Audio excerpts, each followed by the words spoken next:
you up too long. I'm just gonna tell a little bit about my story, my journey to get to where I am now, and hope I can inspire somebody maybe.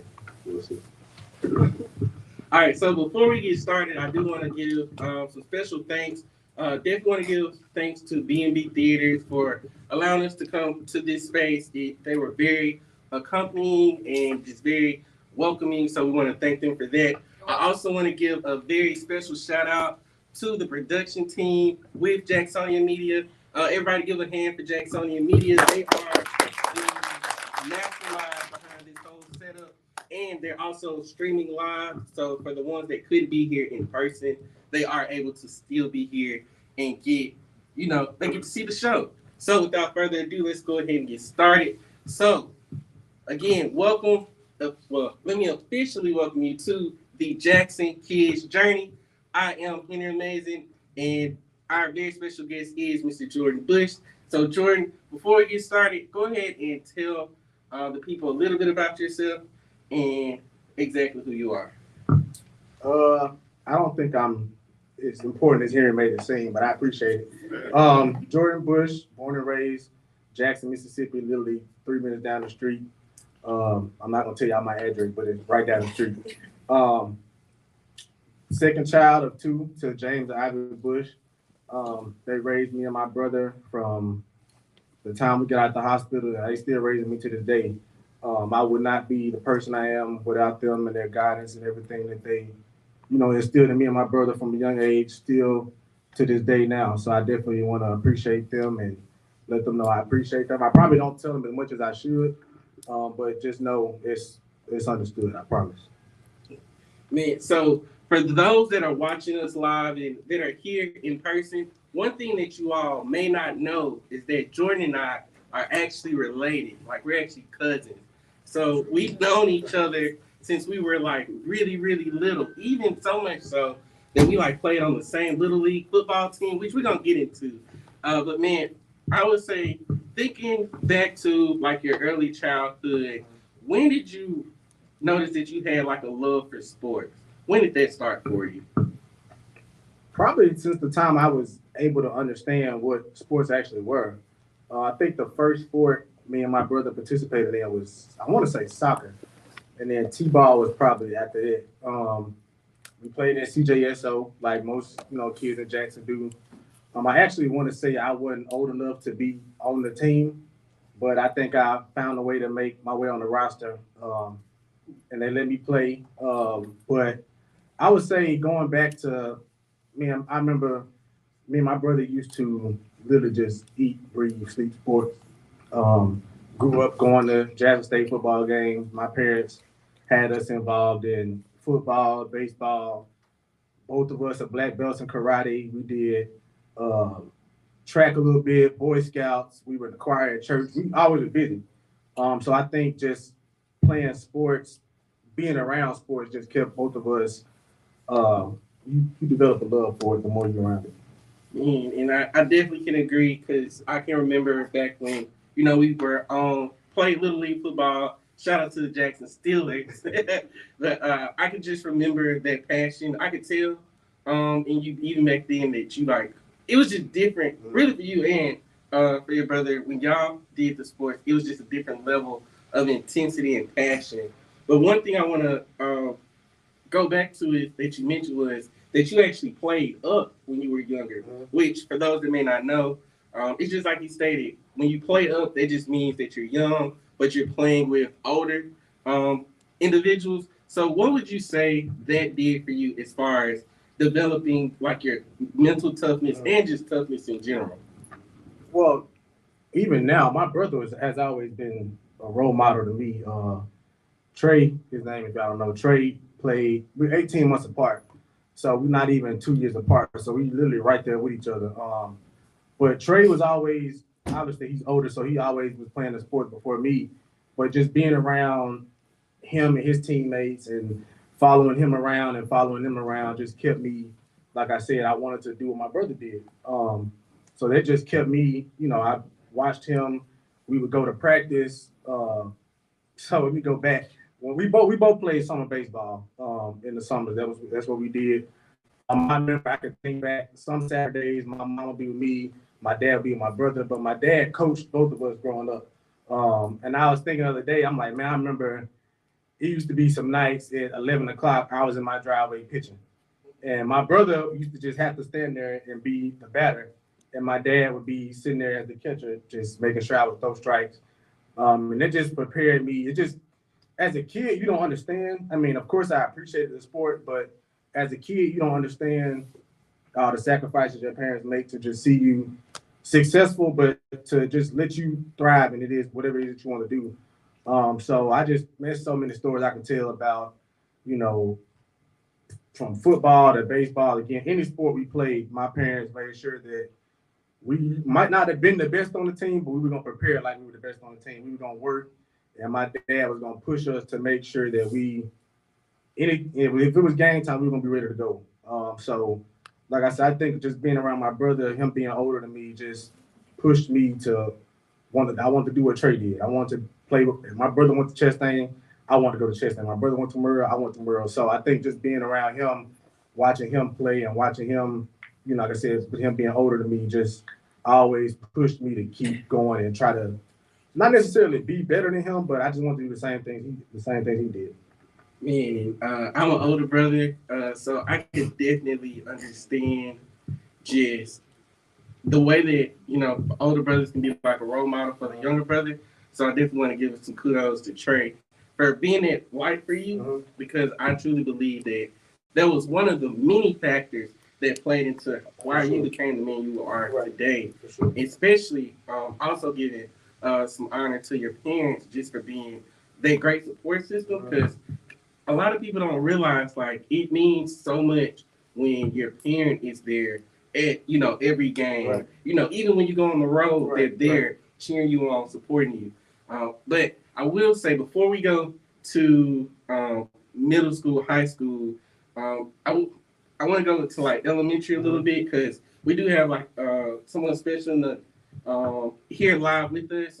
I believe it's second grade teacher. So, so for people like her and, you know, your other elementary teachers, what role would you say that they played in your development?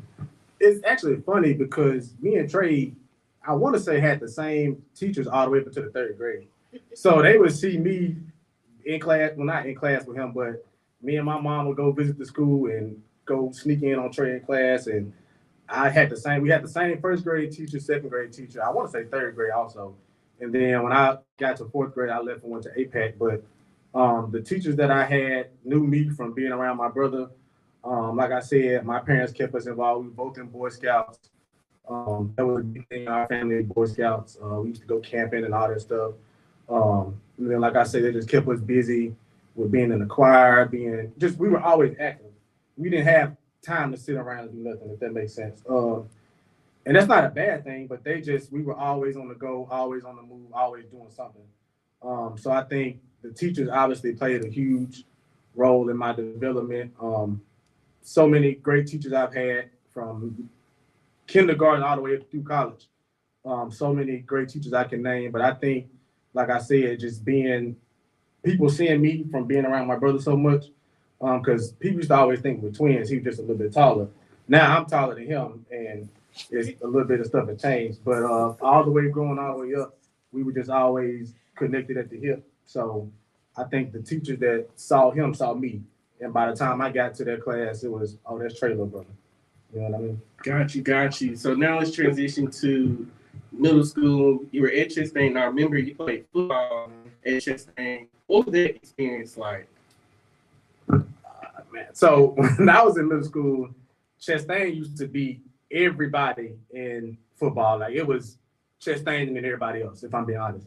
And then my 8th grade year, we lost the championship. But it used to be like playing for Chastain was like a thing. Everybody wanted to go play for Chastain when they got old enough, and it was like, man, if you play for Chastain, you can really play football.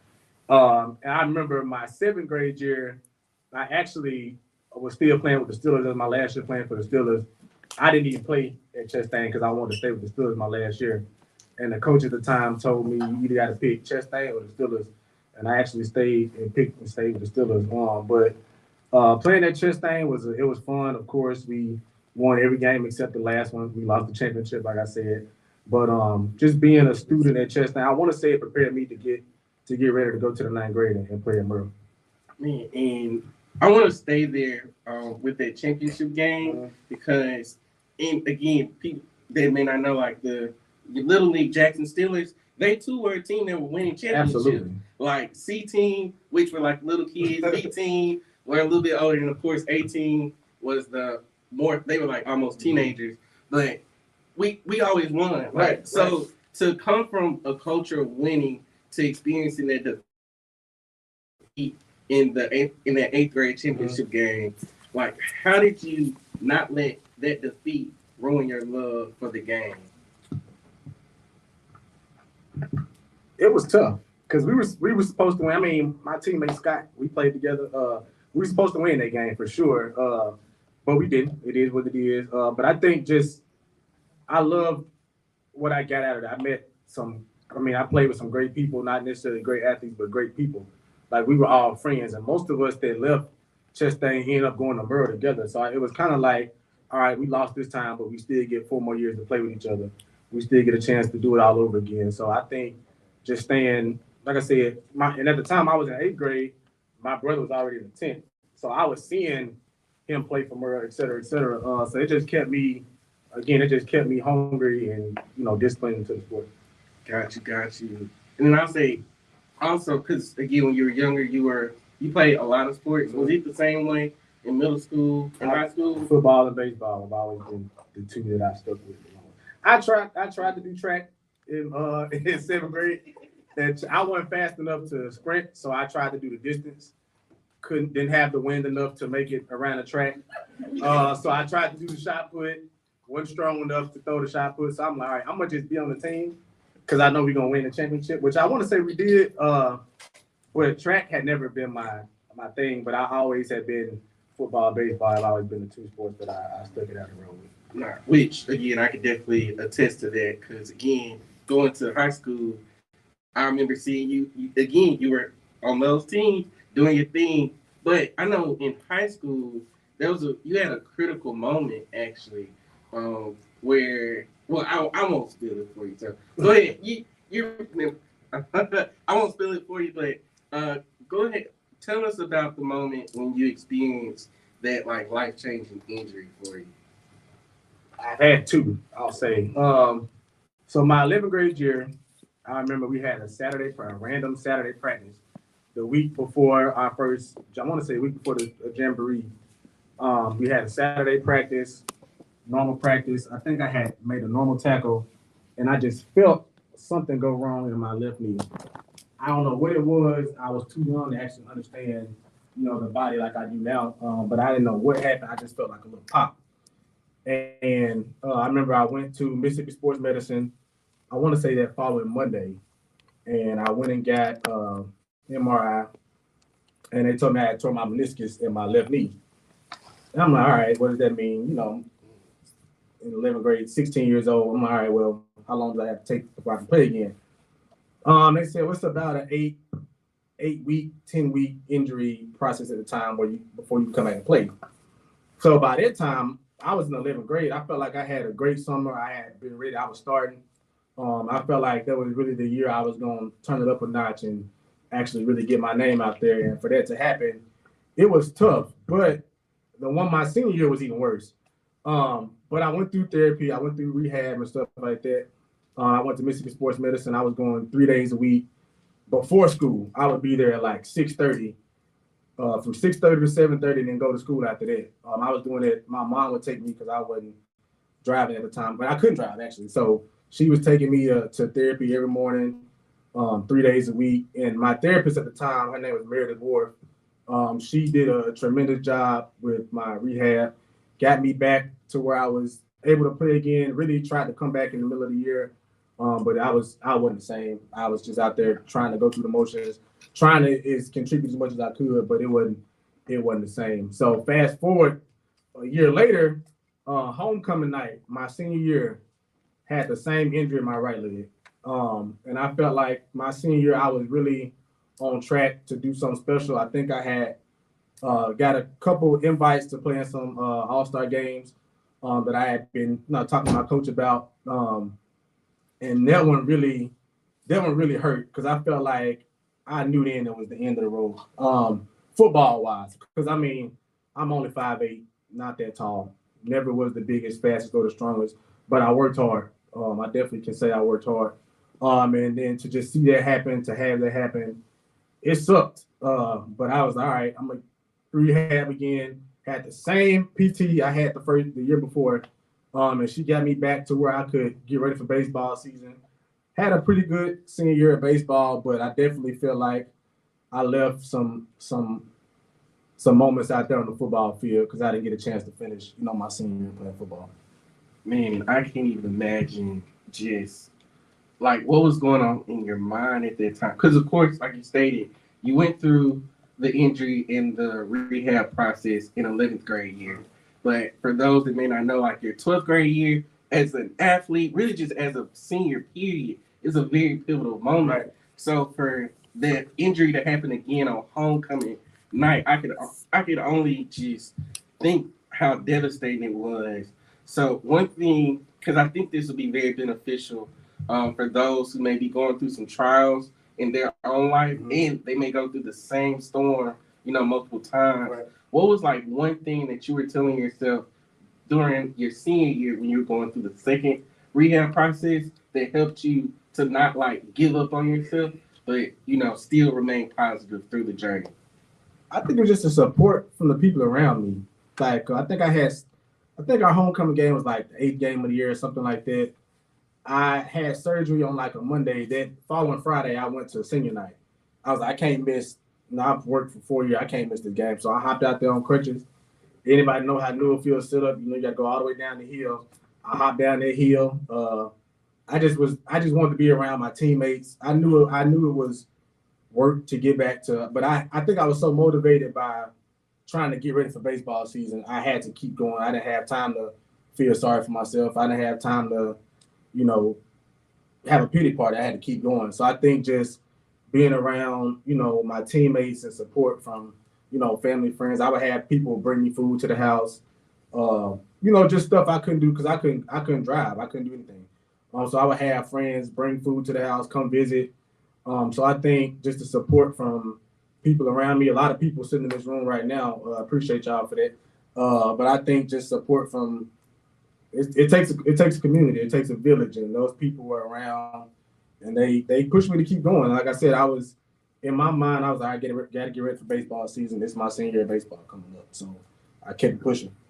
Got you. Now transitioning on to college, because I know you went to the University of Southern Mississippi. I'm not gonna hold it against you, Jackson State Tigers. But I'm not gonna hold it against you. Appreciate it. But I know you studied exercise science, if I'm correct. What made you interested in that? Stay with me. So when I was doing PT at Mississippi Sports Medicine, like I said, my therapist was tremendous. She did a great job. And I was like, I kind of like this job. It's laid back. You get to help people from the injuries. I can see myself doing this. I've never been the type of person that wanted to do something in math or science. That wasn't me. I wanted to be around sports, and I felt like being a physical therapist or whatever, I just wanted to be around sports as much as I could. Now, when I went to Southern Miss, I was telling everybody I'm going to PT school. I'm gonna be a physical therapist. Not so fast. So I remember my freshman year, everybody had a freshman class. My major was exercise science, but we had this class called Intro to Exercise Science. And it would be different professions would come and talk to the class. So it may be like an athletic trainer one week, a strength coach the next week, physician assistant one week. But the time the PT came, it was a lady, I can't remember her name, but if I ever see her, I want to tell her thank you. She came to the school, she came and talked to the class. She basically told us what she did, how she maneuvered, whatever. And she stopped and she said, who in here wants to go to PT school? And I raised my hand. It was with a couple more people in the class. She said, it's not for everybody. And she said it just like that. And she said, if you don't graduate from here with a 3.8, you probably won't get in. And she said, I'm not trying to scare anybody off, but that's just the reality of the situation. And I'm like, a 3.8? I'm like, man, I should probably find something else to do. Because I mean, at the time I'm a freshman, so I'm like, that sounds impossible. And I remember I went back to my dorm, class was over, and I'm like, I'll start telling myself reasons why I didn't want to go to PT school. I'm like, oh, they don't get a chance to be around athletes. You might have to work with old people. You don't want to do that. I was convincing myself I didn't want to do that. And I remember, I want to say like 2 or 3 days later, I was just walking through campus and I was like, I'm gonna go stop by the football facility. Went over to the football facility, went to the weight room, strength coach at the time, Mark Smith. I walked up to him and I said, told him who I was, told him what I was studying, let him know I was a freshman. And I said, I just want to kind of learn from you all as much as I can. You know, I want to be a volunteer, whatever, help out. He looked at me, he said, be here tomorrow morning at 5. And that's all he said. He didn't say nothing else but be here tomorrow morning at 5. So went to bed early, you know, so I could get up in time. Got there, woke up. I could walk across campus from where my dorm was as a freshman. And I got there around 4:50, 4:52. I was on time. But when I got there, he was already there. And he said, you're on time. I can appreciate that. He said, but I'm going to tell you one thing that nobody else is going to tell you. He said, never let your boss beat you to work. And when he said that, I was like, dude, I'm on time. This is my first day. I'm volunteering. I ain't got to be here. But at the time when he said it, I'm like, I sat back and I listened. And I'm like, that makes sense. I'm asking you for it, not necessarily for a job, but I'm asking you, can I come help you and you beat me here? Then that makes sense. I think for the rest of the semester, he never beat me. So I didn't come out to be there at 3:30 in the morning. I never let him beat me to work another day the whole semester. Man, there's something I want to point out that you did that is so critical. Like mentorship is something that I think a lot of people take lightly. They don't understand just how pivotal it is to have a mentor that can guide you, and especially a mentor that holds you accountable. Because there's like this phrase that I say, and it's like, you know, you can have information, but without the application, it won't lead to transformation, right? So what I consider Mark like your mentor, Right. Because I got a feeling where this journey is about to take us, but like the information he gave you was like gold, because I believe it's been one of the things that's helped you stand out, even as you got to the pro level, which we'll get into. But I want to go back to the PT moment just for a second. When you were experiencing those moments where you were considering whether or not PT was the thing for you, what made you still stick with, I want to work with like athletes and I want to work with the body? Like what did, because again, most times when people are locked in on a thing, whether they want to be a doctor, a lawyer, when they decide not to pursue that, the initial goal, most times they decide to go in something completely different in a whole other industry. But you still stayed. What made you stay? So I've always been a fan of like weight training, working out, et cetera, et cetera. So I was like, it has to be something I can do as a career where I can wear gym shorts every day and I can still be around sports. The only option I had was to be a strength coach. That's the only thing I could think of. I had always studied a little bit of what strength conditioning was. I used to get on YouTube and just type in strength conditioning. And Alabama strength conditioning coach Scott Cochran at the time would always come up, and I would just see how the players bought into the way he was doing, and it just always kept me like, man, this is kind of cool. You know what I mean? I was like, I can see myself doing this. And the more that I was around it, the more I was actually volunteering. I'm not gonna say intern. The more I was volunteering my time, I'm like, yeah, this could be something I could be good at. Got you. So I know you went through USM, graduated, and then I believe next up you went to Northwest Rankin. Well, I was at D1 first. You was at D1? Oh, got you. So talk to us about that, because D1, I've been there. It's an amazing facility. The staff there is just incredible. What role did D1 play in propelling you to the next level?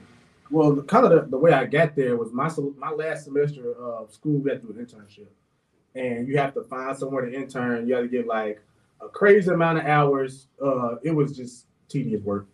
So you had to go find some. You had to find an intern's place. But everybody else in my major was interning in Hattiesburg, and I still had an apartment. I'm like, all the internships in Hattiesburg probably taken. So I'm like, all right, what I'm gonna do is I'm gonna go back home. I still have my apartment in Hattiesburg. I was like, I'm gonna find somewhere local or find somewhere close to home. So I reached out to D1, kind of let them know what I wanted to do, and I was like, I need to get an internship under my belt to graduate, honestly, which I did. I think I started out just kind of like shadowing, volunteering a little bit, just trying to get my hours up. And then I want to say I graduated. Well, I actually technically was done in the summer, that summer. And then I want to say like 3 weeks before my internship ended, I was working there full time. So it came fast. But I will say D1 was probably the best job I ever had for multiple reasons. It wasn't necessarily my favorite job, but I would say it was the best job I ever had because it taught me how to work with so many different people. I was working with 5-year-olds. I was working with 70-year-old women that just wanted to come in the gym and walk around. I was doing boot camps. I was working with soccer moms. I was working with the high school kids, working with the college. Like I was working with everybody at the time. And I'm like, this ain't really what I signed up for, but it's gonna pay off in the long. Like I just knew it was gonna pay off somehow in the long run. But man, yeah, D1 when I was there, I think D1 hands down was the place to go if you were an athlete, if you wanted to be pushed as far as a class. I definitely can say that job, and I want to say when I started, I was the youngest one there. So I was coming in fresh out of college. Some of the people that had been there since the opening, I want to say. So I came in and it was like, you got to get initiated. We got to put you in the fire and see if you can hang. And I did. I enjoyed it. I was there for 2 years, kind of 2.5 years. But it was a good job. I definitely want to say it got me started, and it really made me decide if this is like what I really, really want to do.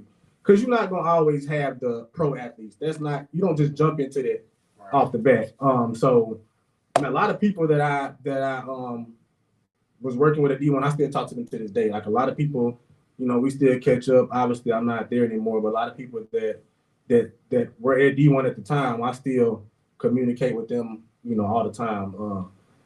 But going back to what you said, so I was at D1. I want to say going into my second year is when I got a call from my buddy Quaid at Northwest Rankin. And this is kind of like where Instagram you could start adding like stories to your post, whatever. They start with the story. And I used to post so many stories on my page. It used to be like 30 stories across the little line. It used to be so small. I used to post so much. And I'm like, somebody eventually is going to see this. Like, I don't know who, what, when, but somebody's going to see this. Didn't know a thing about training. I was just doing what I thought was cool, what I thought worked. But my buddy Quaid reached out to me, and he was like, hey, man, we're looking for a strength coach here at Northwest Rankin for baseball. I kind of told my coach who you were. He wants to come in and meet you. I'm like, all right, yeah, set it up. Cool. We actually being at Murrah, we played Northwest Rankin. We were in the same district at the time. So again, I played Northwest Rankin for 4 years in football and baseball. So I was very familiar with Northwest Rankin. And I went there for a visit, talked to the coach, let him know, who I was, what I felt like I could bring to the table, and we chopped it up. And the last thing he asked me, he said, what do you need? What can I do to help you? And I think that was like the first time I'm like, I might be pretty good at this. Like, he asking me what I need. Like, cool. So we ended up going 30-7 that year. Lost to DeSoto Central in North State. It's actually 2 of those kids that's playing professional right now that played at Northwest Rankin my first year. Had nothing to do with me, but I like to give myself credit for that. Northwest Rankin. But if anybody, the people who are familiar with Northwest Rankin, obviously it's a predominantly white school. It was between the ninth grade and the varsity team. It was 42 kids on the team. It was two blacks. So it's 40 white kids and two black kids. And here I am, 23 years old, and y'all asking me to lead 42 kids by myself. And I'm like, y'all tripping. Like, I can't get no help. I can't come help me out. And I said, you know what? I said, I'm gonna do it. And I took that challenge. It was tough because I wasn't working at the school. So I would go to D1 in the morning, go to Northwest Rankin from 3 to 6, and then come back to D1 again in the evening. It was grind. It was tough. It was, but I enjoyed every single minute of that. Like I said, those kids now, I still talk to them on the daily, and it's actually crazy because the ninth that I had my first year just won state this past year. So I felt like they were 14 up now. I had 7 kids sign scholarships this year from that ninth grade, my first year there. But it was a grind, man. I was doing both from back and forth from D1 to Northwest Rankin. I want to say at one point I used to keep up with them on my phone. I think I was at D1 like 30 some days straight, Sundays included. Like I was grinding.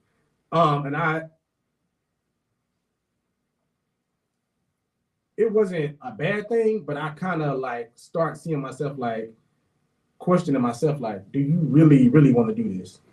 And I knew, I'm like, all right, I felt like I did all I could do at D1. I felt like I had reached my peak at Northwest. And I'm like, it's time for more.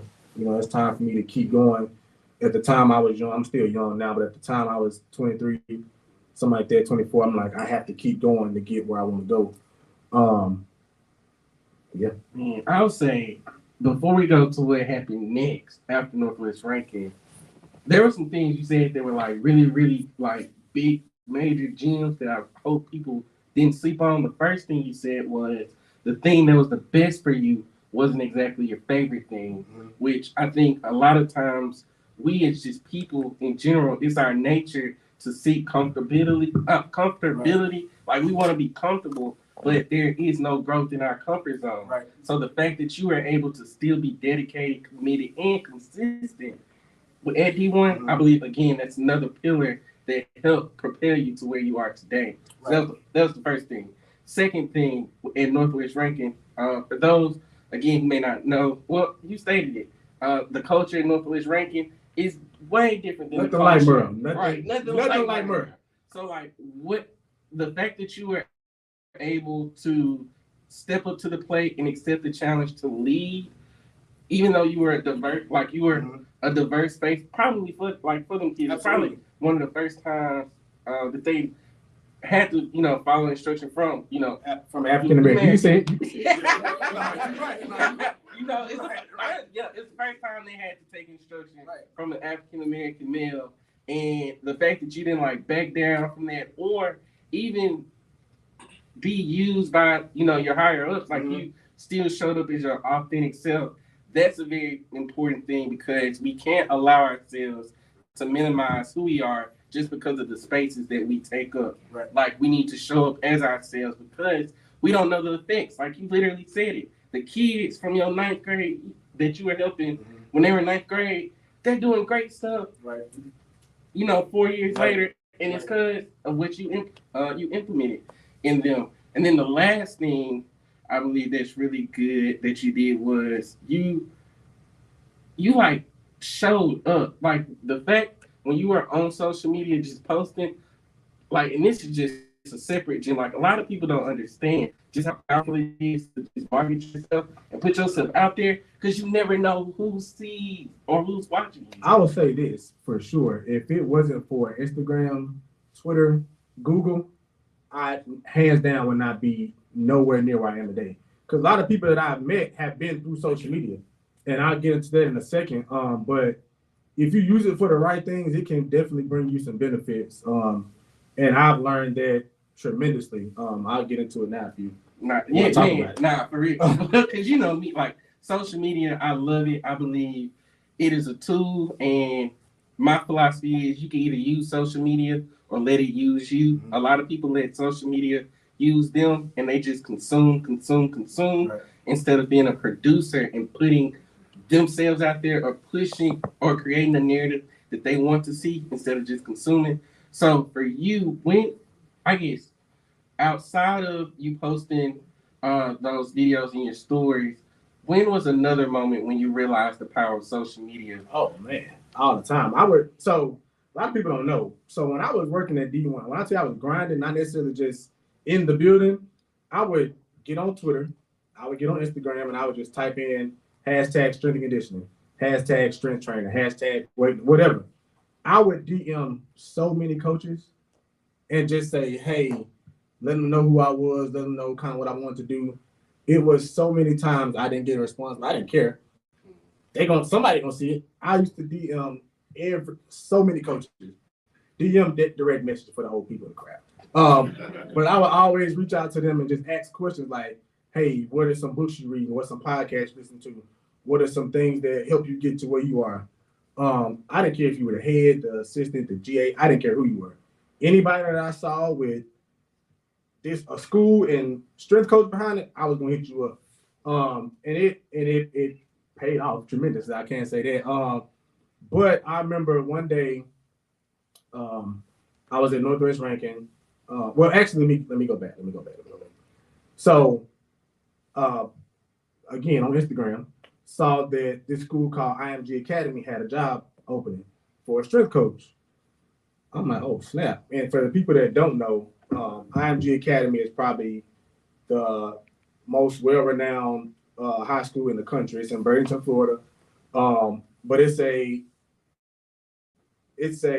athletic academic school is what they call it. Everybody that goes to the school plays sports. Everybody that goes to the school is probably a top athlete in their sport, in their grade, whatever you want to call it. Nobody goes to the school that's a regular student. If you don't play sports, you don't go to that school. A lot of people don't know that. So it's one of the top institutions in the world from a high school level as far as sports are concerned. I remember it was May 2019. They had a job offer that I saw on, I think, like Instagram or Twitter or something like that. And I'm like, I'm gonna put my name in the hat, see what happens. The worst they can say is no. Put my name in the hat, and they didn't say no. They reached out to me and said, you want to set up an interview. And I'm like, oh snap. Yeah, all right, bet. So we had an interview set up probably like 3 or 4 days later. Interview went great. I actually, before I got the interview, again, being the person I am, I'm looking up all the coaches on staff to see maybe who's going to interview me. I was trying to learn what school they went to, where they had been before, what sports they worked with, because I wanted to be prepared just in case they asked me a question. I wanted to make sure I knew the answer. This was in May. This was in May 2019. Had the interview went great. I just knew it was my job. I'm like, I got this. But I didn't tell nobody. I'm like, I got this, and this is my job. And this is one of the times where life slapped me upside the face. Because the interview went well. They called me back 3 days later, and the person that did the interview, Coach Novak at the time, he said, hey, Jordan, we think you're a great candidate. We love what we think you can bring to our staff. Let me ask you one quick question. I'm thinking he's about to ask me my salary. I'm like, I'm gonna tell you what I want. He said, are you certified? And I said, no, I have one of my certifications, but I didn't have the one that I knew the one he asked for, the one he was asking about, I didn't have it. And at the time, my heart dropped to my feet. And I said, in my head, I'm like, I ain't certified because it's not on my resume. But I'm like, I said, no, sir. I said, I'm not. I said, but I'm working on it. He said, we can't take you. He said, because if you were sick right now and you went to the doctor, would you let somebody practice medicine on you that doesn't have an MD? I said, no. He said, that's the same way we feel about our strength coaches. We can't allow you to come be a coach in our facility and you aren't certified. It's nothing against you. It's nothing against the person you are. We want you, but you have to be certified to work here. I could have died right then. I'm like, are you serious? Like, I had got all the way to the interview. They called me back. My phone rang. I'm like, oh yeah, I'm about to accept.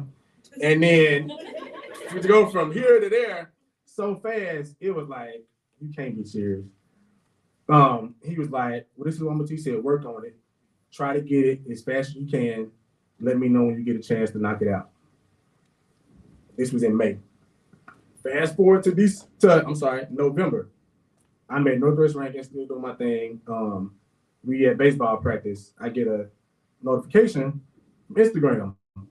My partner now, Mo Wells, sent me an Instagram DM. He says, I got a job offer for you if you want it. He had just got to IMG probably like 3 months earlier. So I'm like, job offer. Like, all right. I've never met this guy in person at the time. He hit me up on Instagram. And I'm like, tell me more.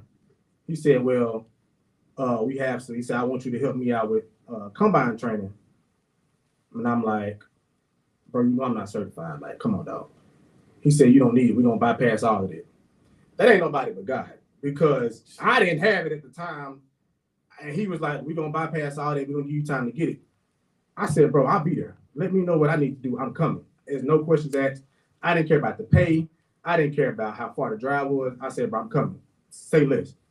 He said, we'll be in contact. We'll talk a little bit more about that. And that moment, a couple of things happened. First thing, I was like, man, this is an opportunity that I cannot pass up. I was scared. I was nervous, but at the same time, I'm like, this is what you've been praying for. This is what you've been working hard for. Take it. The worst that can happen is once combine is over, you come back home or something like that, but you got at least go get the experience. I was nervous. But I said, look, dude, I called him the next day. I said, I'm coming. It don't matter the price. It don't matter what. I'll figure it out. I've always been like, I'm going to figure it out. Took the job. I remember it was tough telling people because for multiple reasons. When you tell people sometimes what you're doing, you got some people that's happy for you. You got some people that you think are happy for you. You got some people that's just going to tell you, I'm not happy for you. You know what I mean? So it was tough letting people know, what I was doing. But I'm like, look, you 23 years old. I'm not married. I don't have kids. Why not? What's holding me back? I said, take it. So I remember my family goes to Atlanta every year for Christmas. I drove my car to Atlanta, spent Christmas with my family, and the day after Christmas, December 26, 2019, I drove from Atlanta to Bradenton. Had never heard of Bradenton, Florida before outside of IMG. It's like they put this big school in the middle of nowhere in Florida, and there's nothing surrounded but the beach. And I was like, all right, I got it. I'm here now. I got to do it. And I definitely can say IMG changed my life for sure. That was the first time I had been exposed to training outside of what I knew. And I was around some real deal coaches. Like, listen, when I was around some of the smartest people I had ever been around in my life when it came to training and the body, it was tough. I'm like, man, dang. Like, also, at IMG, we had 25 strength coaches on staff. That's just how big the school is. It was 3 blacks. And I was the youngest, again. So I'm like, here we go again, part 2. And at the time, and I wasn't certified. I was the only one on staff that wasn't certified at the time. So they come in like, who is this kid? Like, we don't know him from anything. He could be from the street. We don't know him. Man, they used to ask me, I felt like they used to try me to see what I knew. They like, oh, well, where did you intern? Where were you at GA? I wasn't. Huh? Why weren't you? You didn't. I didn't. And that's like the first time that I realized everybody's path is different. Because I didn't have, not like this, but I didn't have to GA. I didn't have to do an internship. I'm gonna continue the story. Let me go back. So GA is a grad assistant. You go to college, they pay for your education basically, and you are at the mercy of whatever they tell you to do. And that was something that I never was really interested in, only because I was looking at the downside of what it is. But I remember when I was working at D1, actually Mississippi State offered me a GA position. I went there on a visit, and I'm the type of person, I don't want to talk to the head guy. I know you living good. I want to talk to people I'm gonna be working beside every single day.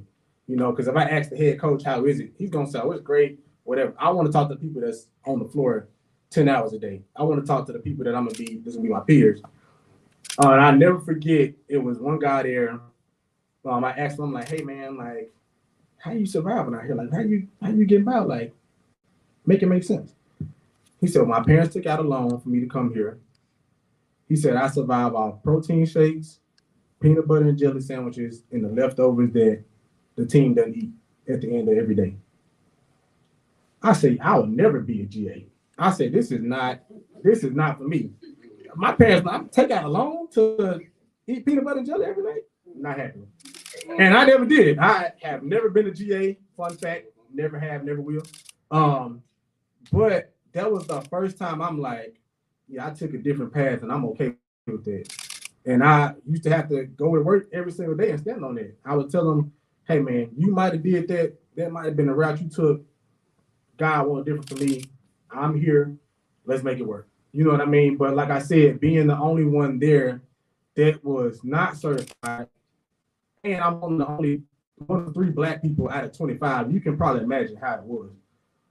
It was a grind every day just to prove that I belong. But again, I made it work. I figured it out.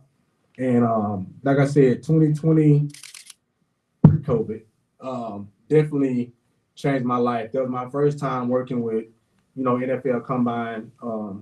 And that was, we had 3 first rounders that year. So it was talent everywhere. And I was like, man, this is it. Like, this is what I want to do. And I took it and ran with it, honestly. Man, there's something I want to say, which is for those watching us, as we're streaming live and those in the room, like, bro, like, God's favor is really on you. Absolutely. It's on all of us. It's on all of us, all that believers, like, for real. God's favor and his anointing is really on you. And it just reminds me of something I know I've heard in church from my family, and is that God doesn't call the qualified, he qualifies the call. Absolutely. And it's just even so much evident, because just think about it. In what world does a person that's not certified get to be at one of the top institutions for what they trying to do? Like, I can't name one. When is that? I cannot name anybody else that took the path that I took. I cannot. I know a lot of coaches at a lot of different facilities. I cannot name one person that has done this stuff. And it was nothing I did, obviously, because I wasn't even certified. So it was nothing I did. It was, I always say I met the right people at the right time, and I took advantage of opportunities that were presented to me, and God took care of the rest. Thanks, man. And I'm glad you brought up just the come on and you starting to work with the pro athletes. That's where I wanted to go next. So, of course, being from Jackson, a lot of times I believe we may doubt ourselves or doubt our abilities or minimize our greatness and not realize that we are some of the most talented people in the world. Like right here in Jackson, Jackson, Mississippi, we have some of the most brightest, I can't even put it in words. Like, it's greatness here. Right. So for you, once you started working with the NFL level talent, what was one thing you told yourself, or one thing you did to not minimize your own greatness because you was amongst other greats? I think I just always tried to learn, like ask them questions, ask the coaches around me, even though they used to be on me all the time. I'm like, hey man, what led you here? Just asking questions. I always try to seek knowledge from people that are in the position that I want to be in, or even if we on the same, I don't care if you under me, it doesn't matter. I always try to learn as much as I can from other people, because nobody knows everything. And I try to always get information that it may be beneficial, it may not be, but I never want to leave a situation saying, man, I wish I would have asked this person that, or I wish I would have did this a little different. I'm gonna always do it. That's how I always been. I think just always trying to stay sharp had been something that always pushed me to keep going. because there's so much information out there. There's so much to learn, and just always being humble enough to ask for help. That was one of the asking for help. Like, hey man, when you took the CSCS exam, what did you study? What did you do? Just being able to ask questions and be humble, like I said, humble enough to show humility and ask like, hey, this is something I may need help with. Ask the questions. So I think I would just say always trying to continue to grow and learn. And I'll say, well, before I go there, because I know at this point you're certified. What was it like for you when you, I guess, finally did, take your test and all that good stuff? What was that journey like? Where do I start? So let's stay at Combine for a little bit. So Combine training usually lasts from the 1st of December up until the Combine, which is the last week of February. So we went through Combine training. All our guys performed really well. It's like, all right, what's next? And everybody in the room knows what happened in March 2020, COVID. So here I am on cloud 9. We just had a great Combine class, and IMG sends us an email. The school is closed until further notice. I don't have a job. A lot of people that were working there were like, man, and at the time, nobody knew how long COVID was really gonna last. So it kind of was like, we'll be closed for 2 weeks, and 2 weeks almost turned into 2 years. And then I remember, so I will say for me, and it may sound, COVID was probably one of the best things that ever happened to me because it literally gave me a chance to sit with myself and really focus on passing this test because I knew if I don't pass this test, I can't go further in my career. Man, they made it known at IMG, like, you don't get this test pass. Combine is over now, so it's back to the regular school year. We back at working with the high school kids. It's like, look, Jordan, we love you. You've done a great job through Combine, but you don't get this test pass. We can't keep you here. We just cannot. It's a liability. And I'm like, all right, dude, like, whatever. So took the test in, I want to say May. Did not pass the test by 1 point. I could have died again. I'm like, how do I do all of this studying? I felt like I did everything right. I was studying 18, like I bought all these courses. I did everything that I felt like I could have done to pass the exam. You got to get 57 questions right on one of the sections. I got 56. It's 2 parts to the exam. I passed the first part, passed the second part, missed the first part by 1 question. I'm like, strength and conditioning may not be for me anymore. Because I knew I couldn't go further until I got it done. So it's a rule with the exam. If you don't pass it, you gotta wait 90 days before you can take it again. So now it's another 3 months, no job. I'm like, what? I have to do something. So I'm like, let me take a step back, reset. I had to do it again. And I will honestly say that might have been, just going through that whole process might have been the first time I ever felt depressed because I felt like I had did all I could do and still, like, it was nothing. I felt like I did everything and I still failed. And I'm like, I gotta take this test again. Granted, the test is $500. So you fail, that's $500 coming out your pocket. So I had to pay another $500 to get the test done. Well, it's $495, but with taxes.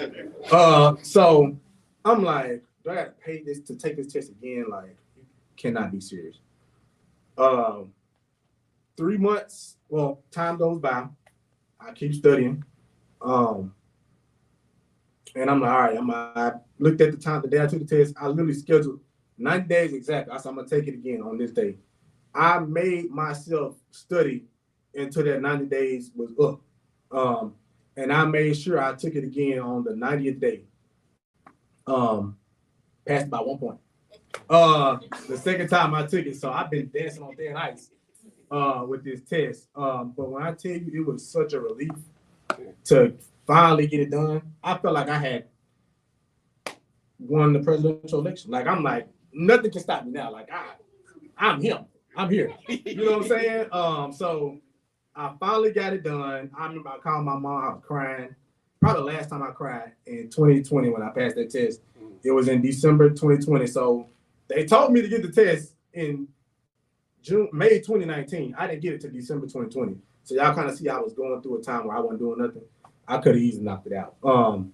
But I can say that was like, I finally got it done. You know, what's next? So I got a call again. Hey man, this is House of Athlete. We want you to come, you know, check out our facility, see what you think about it. I'll be there. And I went. And then that was my second combine class. Had a good combine class that year. And I definitely would say going from Mississippi to Florida, period, was tough. But going from Jackson to Miami, oh my God. I barely slept. If you've never been to Miami, it's so much to do. Every day of the week, you can go have fun and turn up on a Tuesday for no reason. A random Tuesday. So how did you stay focused? Barely. It was tough. It was tough. It really was. It really was tough because it's, like I said, from being from Jackson, we obviously know Jackson compared to Miami, it's night and day. And I'm meeting people that I'm used to seeing on TV. I'm literally driving by the Miami Heat Arena. I'm driving by University of Miami. I'm driving by the Falcon Stadium. I had to pass the Falcon Stadium to go to work. So I'm not the Falcons. I'm sorry, the Dolphins. The Dolphins. I'm tripping. So I'm like, I'm exposed to stuff that even IMG wasn't, you know, it was a big school, but it was in the middle of nowhere. I'm in Southeast Miami. I'm seeing stuff that I never thought I would see. I'm exposed to so much different stuff that I never seen outside of TV. But I can say I never got caught up in wanting to live that South Florida lifestyle. Like I knew who I was. I'm like, this ain't me. Like we partying on a Tuesday. We're on a boat at 3 p.m. on a Tuesday. For what? So I'm like, this ain't really who I am. So I never kind of got caught up in the lifestyle of what Miami had to offer. But I definitely taking advantage of opportunities. I met some people that I never thought I would meet. And we had our second combine class in 2021 this past year. Again, had a great class. And then, like I said, once that off season, so let me go back. So combine and NFL off season are two different things. So in the off season, combine is the college kids getting ready to go to the NFL. And the off season is people that's already in the NFL. So I'm meeting people like Jarvis Landry, Leonard Fournette. I'm meeting people like so it's so many I can't even name. But I'm like, oh snap! Like I'm around people that I watch on Sundays, and I'm able to work with them and be a part of their. This is the best job in the world. But I can say just a little bit about what I do now, pro training. As fun as it is, it's also still a responsibility because you're dealing with $1 million athletes that's worth a lot of money. And if something go wrong and you the reason for it, you might as well move to Mexico. Because they're going to come find you and you're going to be, it's going to be a problem. So I'm like, okay, as fun as this is, I have to stay focused. I have to continue to do a good job because I'm not working with just high school kids anymore. I'm working with people that signed $100 million contracts and they come in to train with us. And it's like, all right, JB, tell me what to do. I'm going to listen. And I'm like, oh, snap. And it was, I love my job to death. But it's work. I like to tell people don't ever get that confused. It's work because like I say, I'm dealing with a lot of people that have a lot to lose, but also have a lot to gain. But it's tough. It's tough working with so many different athletes, there's so many different levels. It's so much that goes into it that people don't see. I know my Instagram, people see like the fun stuff that we do, but they don't see like the programming that you have to do. They don't see the medical stuff, the talking on the phone with agents, talking on the phone with the team doctors, and just being, I guess you could say, an asset to what they're already doing. It's work. It's fun, but it's definitely work. It's not for the weak. And I definitely had to learn to stay focused. I had to learn to continue to grow because I'm like, all right, I'm working with pro athletes, but I still have to stay sharp. I don't know everything. I'm still asking questions. I'm still learning. I'm still getting on YouTube, still getting on Google, typing in strength conditioning, asking questions to coaches that are in the same position I'm in or further or less. It doesn't matter. I'm always trying to continue to grow. I'm always trying to learn. And I think that outside of everything, that's the one thing that has helped my career propel in the right direction. Man, and for those that may not know, because you had put a graphic out and just showing all the individuals you had the opportunity to work with on a pro level. And if I'm not mistaken, it's 32 teams in the NFL. Through just the opportunities that you've had, you've been able to impact players within 28 of those 32 teams. Yeah. So, like, I just wanted to take this moment to just give you your flowers, man. Because, again, like, yeah, let's Don't clap. But I mean, 'cause again, I'm from Jackson as well, and it's just beautiful to see the journey of someone from here because it just shows that if one person can succeed at that level, all of us have the same opportunity in whatever field we're in. Right. So that's like, again, just a testament to your perseverance, your dedication, your commitment, and a testament to just how good God is. Right. But I'll say one question I have, like, and it's like just a personal question I've always just been wondering, what's been one of your most memorable moments with NFL athlete that you had the opportunity to train? Like, what's one of your most memorable moments? So somebody in the NFL right now? Yeah. So we went on a boat one time on a random Tuesday. We had left work. We had got done training for the day. We left work, and my dude Leonard, who I call Frenchie for the people that know, he was like, "Hey man, we get on the boat today at 3." I'm like, "Bro, it's 1:00. I gotta go home and get down there to them." He's like, "Man, we're gonna be on the boat at 3." I'll be there at 3. Got on the boat.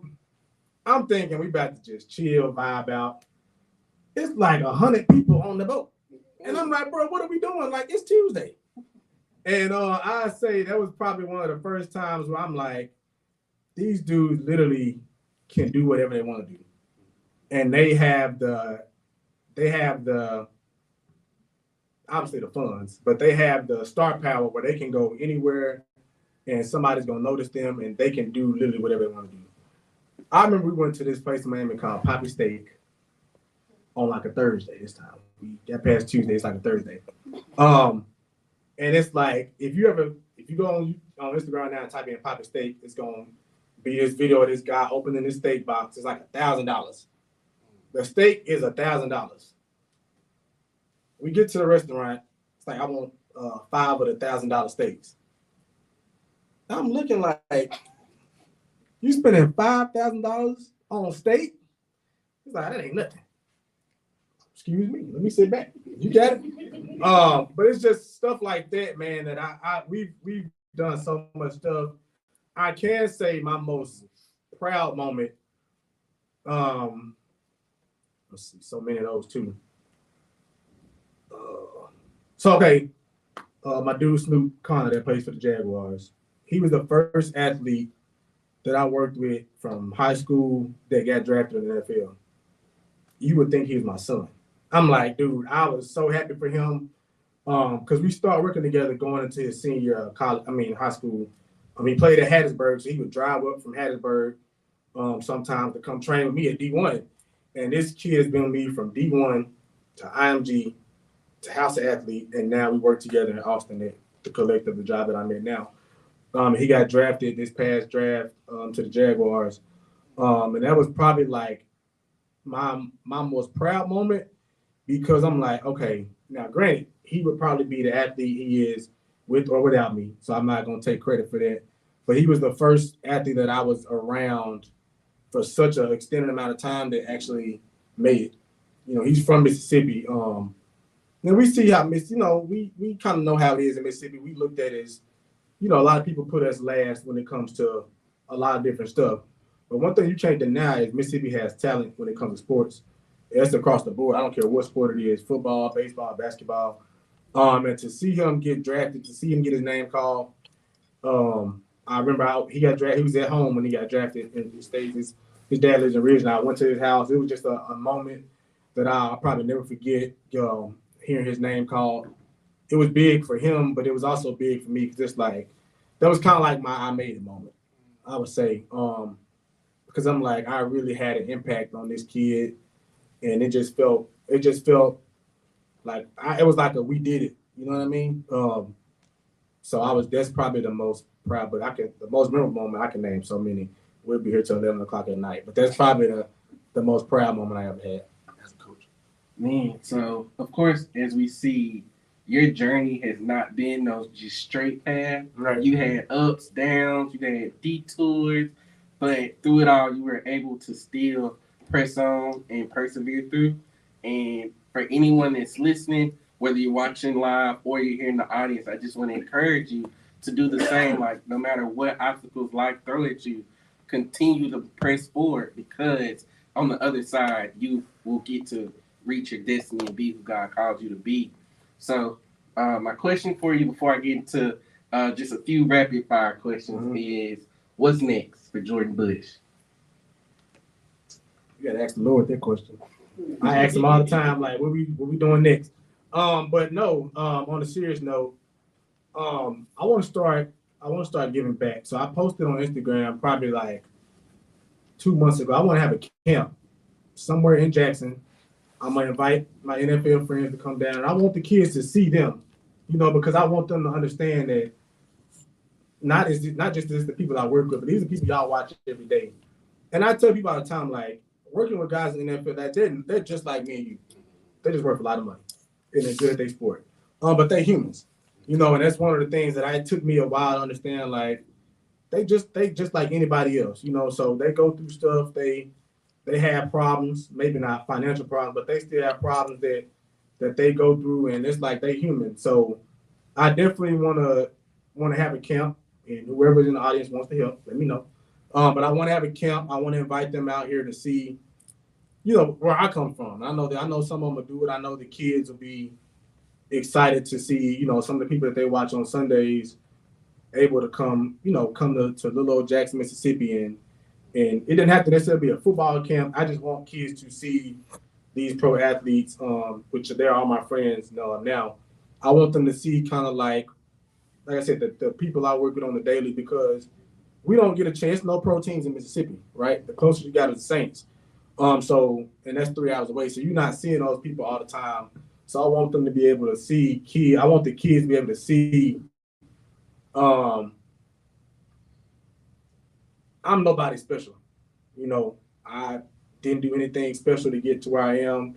Like I always say, I met the right people at the right time, took advantage of my opportunities, and God did the rest. But I want them to be able to see, what's on the other side of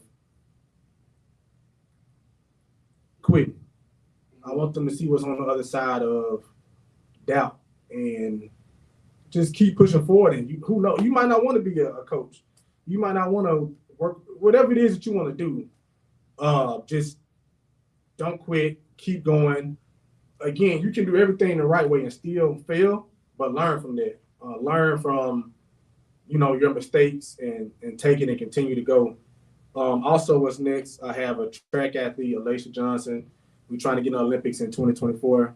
So that'll be dope. It'll be in Paris. So that's next. I'm working hard to try to keep her going so we can get in the Olympics. But as for me, I wish I could tell you the answer. Because if you asked me a year ago, would I be living in Austin, Texas right now, I probably laughed at you. But I live in Austin, Texas right now. So it's you never know. I didn't know when I was going to leave D1. I didn't know when I was going to leave IMG. I didn't know when I was going to leave as an athlete. I've been in Austin since May, so a little bit, like 6 months. Don't know how long I'm going to stay, but I'll be there, until it's time for me to keep going and go somewhere else. So I can't really tell you what's next. I definitely can say I want to, continue to inspire people and continue to see people grow, because that's what somebody did for me. They had to keep me going, and luckily, and I'm blessed, as blessed as I am, I gotta pay that forward to somebody else. So that's my that thing. What's next? Man, that's so true. We always have to pay it forward. But I mean, I want to thank you so much for your time, just sharing your journey. I got a couple rapid fire questions for you. They look like, All right. you know, so just when I ask them, just the first thing that come to your mind.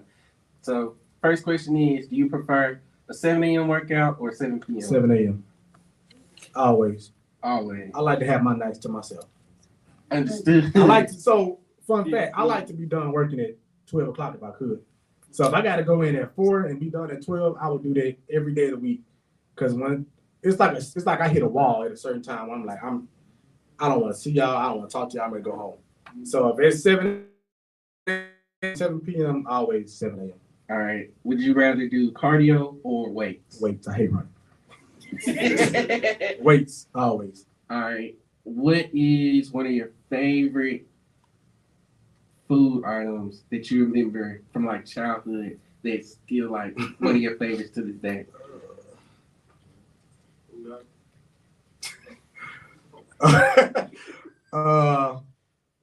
Can be a restaurant. Yeah, it could be a restaurant. People gonna laugh. I love crystals. Every time I come home, I go to crystals. Because we don't have crystals in Texas. We didn't have crystals in Florida. Every time I come home, I go to crystals. I'm going tonight probably. But I love crystals as something about them little burgers, man. I love it. All right. Favorite sport?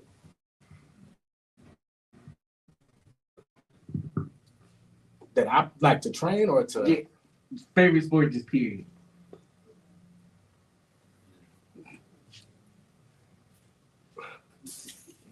Baseball is easier to prepare for than football, obviously. Probably football. Probably football. Yeah, probably All right. football. And then this will be my last question, just to wrap this all up together with a nice little bow. For the little kid that may stumble across this, and they're from Jackson, and they gotta go, they gotta dream. What's one thing you would tell them to encourage them?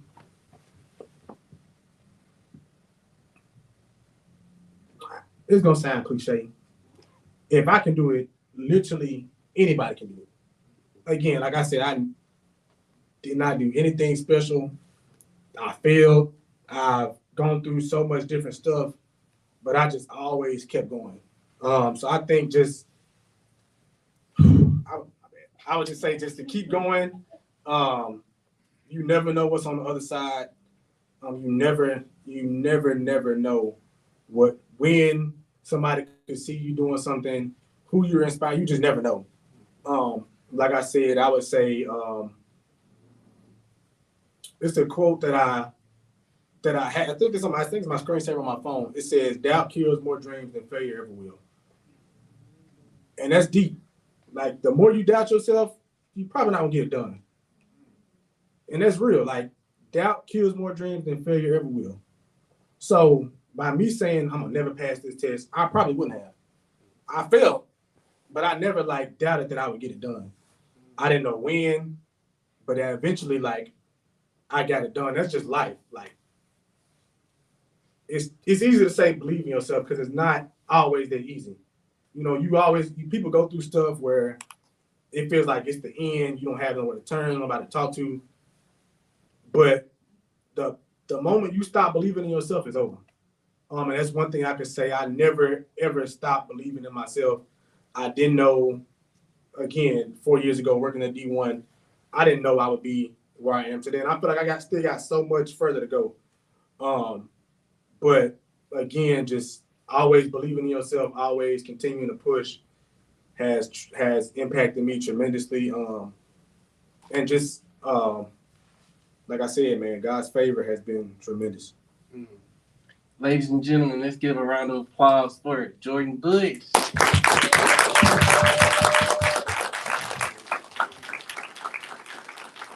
Again, everyone of you that came here, and for those of you that are watching live, we thank you so much for joining us. I definitely want to again give special thanks to B&B Theaters for being an excellent host, for really accompanying us and really being just, the hospitality was top tier. And I also want to give a shout out to Jacksonian Media for being the production team behind this. They did an exceptional job, and I just want to give a shout out to them. If you're watching live, make sure you subscribe to Jacksonian Media on YouTube and all platforms. I'm Henry Amazing, and our special guest was Jordan Bush, and I thank you, thank you, thank you. And last thing I'm gonna say, make sure y'all go to the game on Saturday. We gotta win this game. Go to the game on Saturday. We got to get this win. Swag championship, please go to the game. I'll be there I calling. thought you were talking about Southern Miss, my bad. I'm from Jackson. I'm always been Jackson State. So fun fact, last thing I'm saying. I grew up wanting to be a baby tiger, one of the tigers. Me and my brother, we wanted to be the little Jackson State Tigers. So we grew up. I know it's like the cool thing to like Jackson State right now, but we've really been going to the games since kids. So again, make sure y'all check the game out, man. We try to get the win for the state. And that's it. Oh, Henry already did it. I'm sorry. Again, thank y'all for coming out. What time is it? I hope I didn't keep y'all too long. 8:30. That's a long time listening to me talk. But I appreciate y'all. Everybody have a good night, and let's meet at Christmas.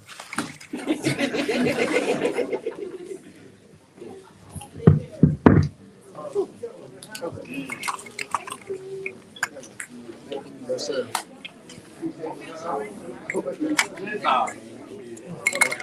More than that.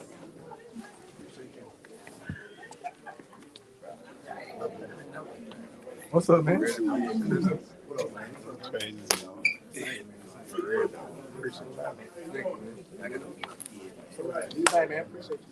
you, bro. Sure. Yes, sir.